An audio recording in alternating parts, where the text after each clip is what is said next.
Okay, I've driven over to Morwellham, having not finished the section of the Consort Trails, the railway line that I was doing this morning, and I didn't realise it's open today. And I've turned up, and they've said if you'd like to book in now, we've got a mine train going in 10 minutes. So there you go, let's go on a mine train round Morwellham Quay. I'll find out more details about it once we've been.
Opened in 1718 and was originally known as the Providence Mine, but in 1761 it was renamed the George and Charlotte in honour of the marriage of George III and Charlotte Mecklenburg-Strelitz.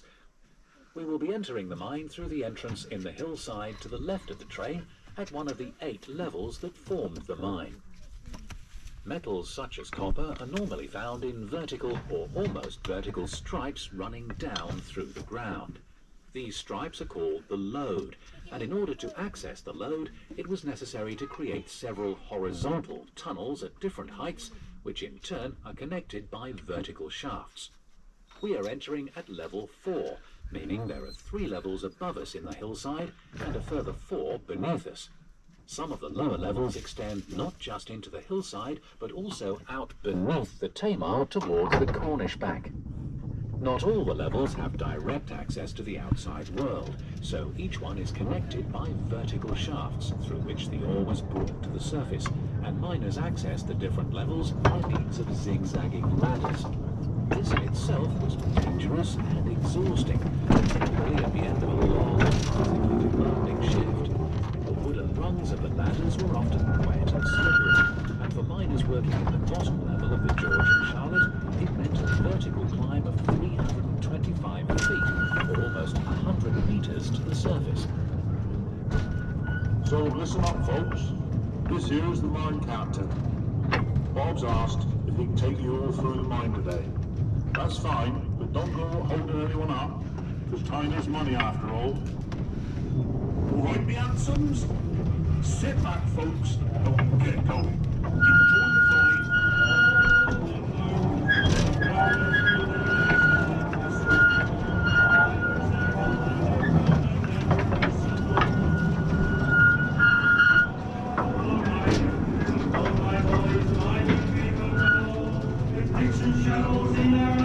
ride.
Got that sorted, and if you're ready, let's go mining for copper.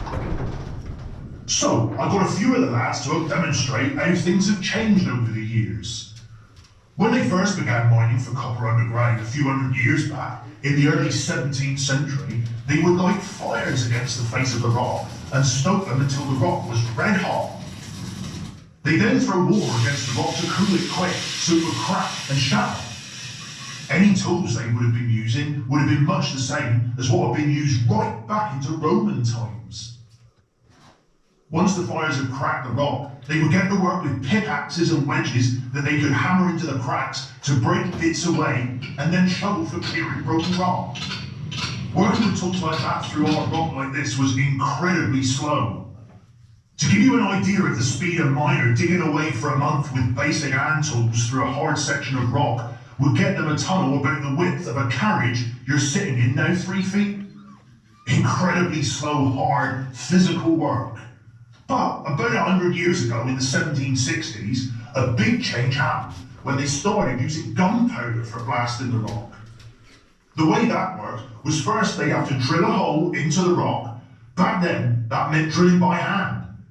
They worked in teams with holding a metal bar with a sharpened end called a borer up against the rock and twisting it round and round with his hands, while his partner behind him would be banging on the end with a hammer to drive it into the rock. They carried on like that, aiming to get a hole that went about 3 feet into the rock. It could take up to 8 hours to drill a hole that far. It was still very hard physical work. Once they drilled the hole, they then packed some gunpowder into the bottom of it and put in a homemade fuse. That was usually made out of a piece of straw or even a length of reed from the river, with a little bit of gunpowder down the middle to help it burn. They light the end of the fuse and then run like hell. Very important that bit, as you've no way of telling just how quick the fuse would burn down. There was plenty of miners injured and killed by explosions back then. But they carry on working like that because blasting things is a lot quicker and a lot easier. And speed is important because in many mines there was no regular hourly rate. Pay was on a system called tribute. That meant they'd work in small groups, and the amount of copper ore that group took out of the mine would affect how much they got paid. So the quicker they worked, the more money they could make. Hand drilling and using gunpowder was around 5 times faster than any previous method. But it still wasn't what you'd exactly call fast. The next big change that came along was only a few years back. That's when the mine got its first rock drill. It's powered by compressed air, with a steam engine up on the surface compressing the air, which comes down the shaft in hoses. These rock drills are the proper job. They made things a lot quicker and easier. A week's work with one of these drills can drive a tunnel a bit longer than this whole train. And thanks to Cornishman, Willie and Bickford, we've then got safety fuses to set off the gunpowder. They burn at a steady rate, so we have enough time to get clear. Little more than tar-coated string, but I reckon they'll be a lifesaver. So these drills are really speeding things up, but they're causing us some problems too. First off, as you might have noticed, they're really loud. And when we're working in a small space with these going all the time, it starts to affect your hearing. I reckon there's a few of us that will be going completely deaf in the next couple of years.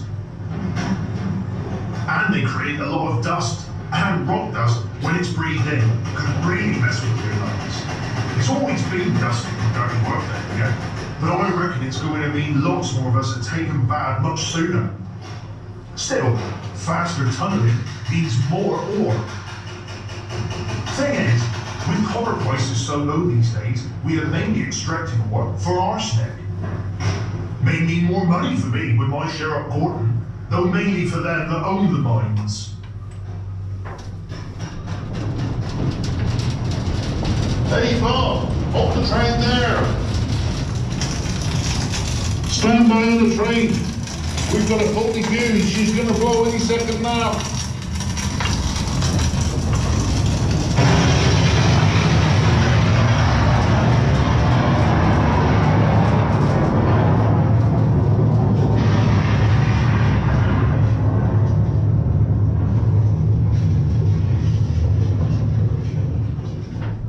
Hey, what went wrong there? Field open up it, I reckon. Messing with stuff down here, causing all sorts of nuisance. Best you get on your way now, Bob, before they do any more damage. Go on. Thanks, lads. All the farmers around and feel their bayside up the stroll. The fighters they go underground and never disappoint. All the mining we will go, my boys, mining we will go. With picks and shovels in our hands, and mining we will go. We all worked and we lazy, and when the bell was down, we all lived in the engine house and made the best of that. Oh, mining, oh, my boys, mining, picks and shovels in our hands, and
want to talk to you about knockers.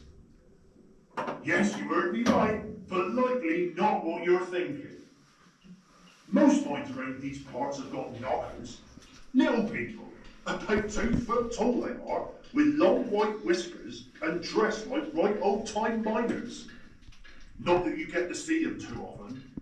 They hide in the shadows in the darkest parts of the mine, but you do hear them, and when you do, it often means calamity will soon follow.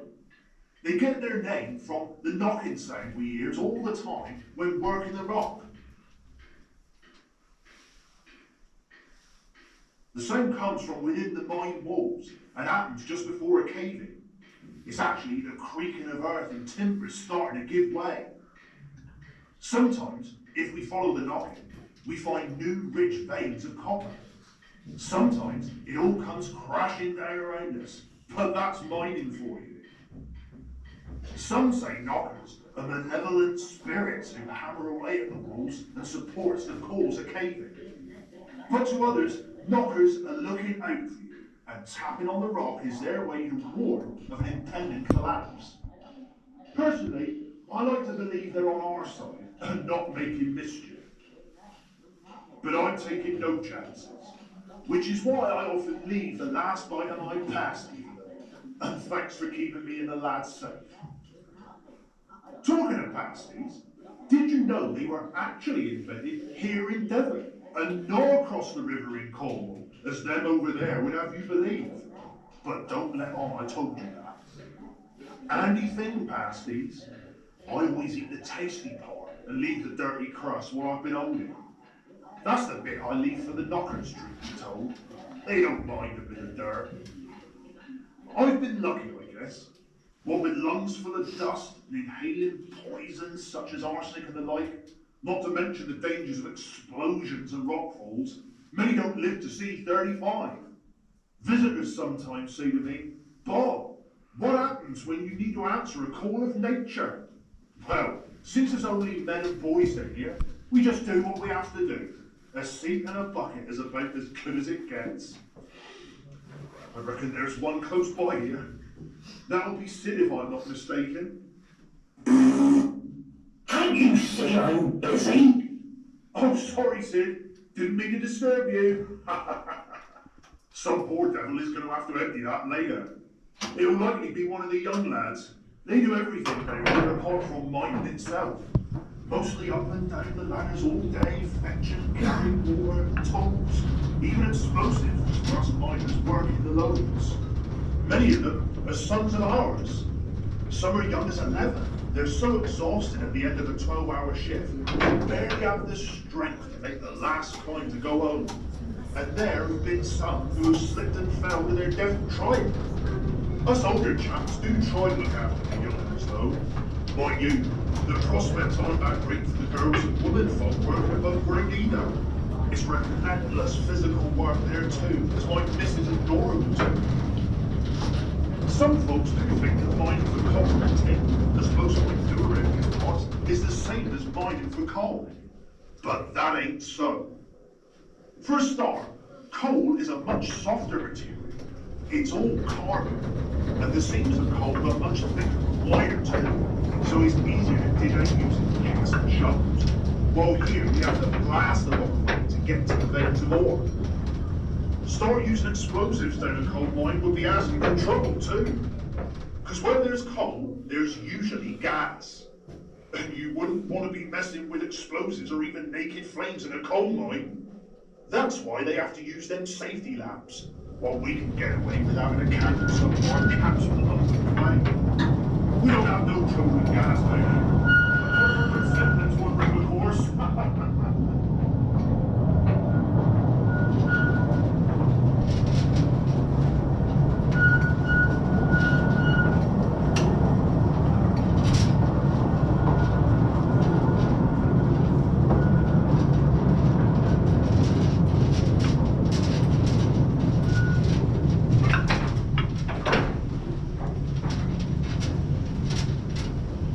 This here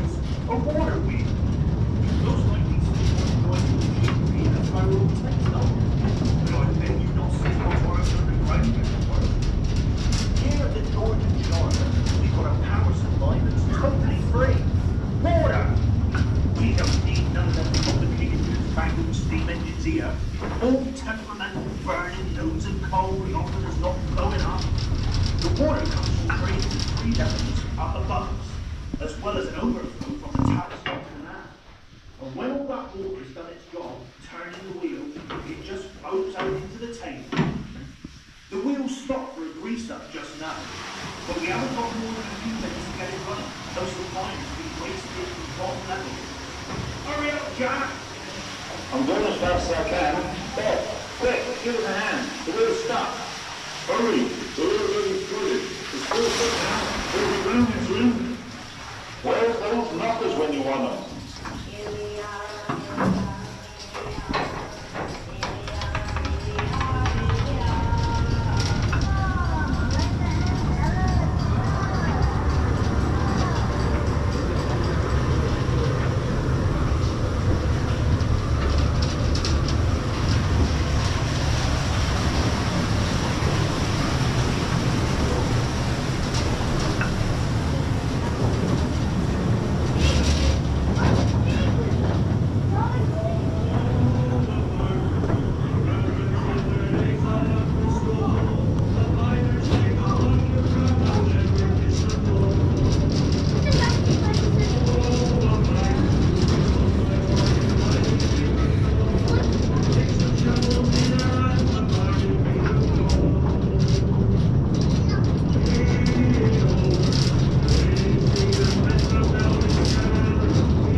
Morwellham, but very much smaller. Never more than 50 folk live here, whereas we've got over 400 at Morwellham. And they're always moaning, like, oh, why can't we get paid like Morwellham folk? We won't hang about for too long, or they'll be up here asking for pennies and change. That chimney over there, on top of the hill, is a gauntlet. You know, the one I mentioned back in the village, the one I got a share in. The top of that chimney is around 300 feet above our heads, which, coincidentally, is the same distance from our feet going down to the bottom level of the mine. I'll just hop off there and let you make your own way back to the village.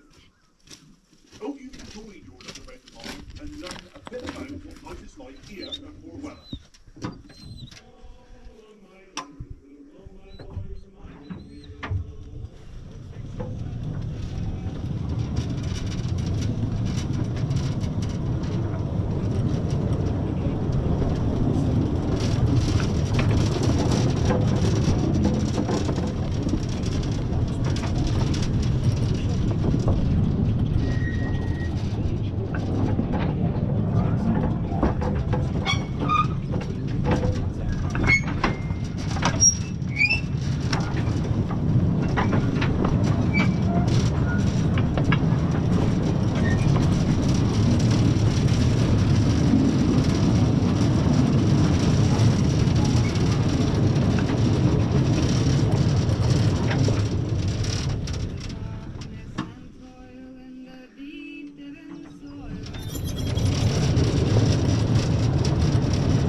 Okay, so we found ourselves at Morwellham Quay this afternoon. It's wonderfully quiet, there's only 2 other families here, so I've taken a full opportunity to have a good look around. We've got about another hour. I've just been on Mine Train, as you all have seen. That was great fun.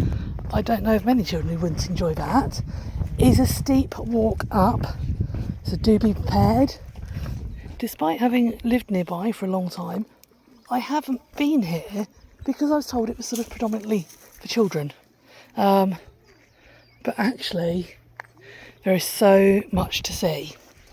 So just going back to that Mine Train, there is a buggy to take you up if needed. So it's not the end of the world, but it only takes 3 people and didn't come back to collect. So do need to be able to walk back or prearrange that.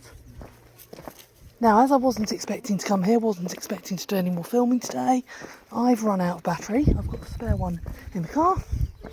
So I'm going to go back, swap that, and then let's go for a really good look around.